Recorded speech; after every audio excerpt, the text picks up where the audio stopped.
तेजीने वाढत असलेले केळीचे रेट अचानक दिवस आले शेतकरी मित्रांनो. त्या पाठीमागे बरीचशी कारणं आहेत. त्यातलं प्रमुख कारण असं आहे की अमेरिका, इस्रायल व इराण या राष्ट्रांमध्ये युद्ध सुरू आहे.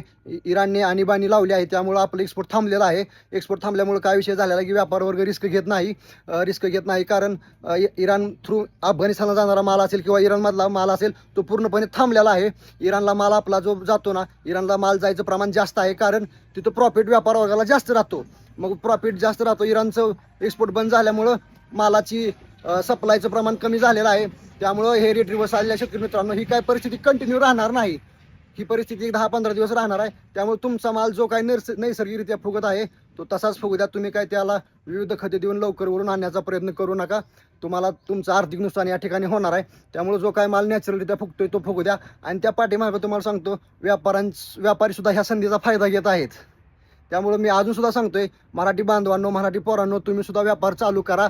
तरच आपल्या मालाला योग्य भाव भेटणार आहे. फक्त केळी म्हणून केळी नाही, प्रत्येक पिकाला जर तुम्हाला भाव पाहिजे असेल तर तुम्हाला स्वतःला त्या व्यापार या क्षेत्रामध्ये उतरावं लागेल. तरच या शेतकऱ्याच्या मालाला चांगला भाव भेटेल.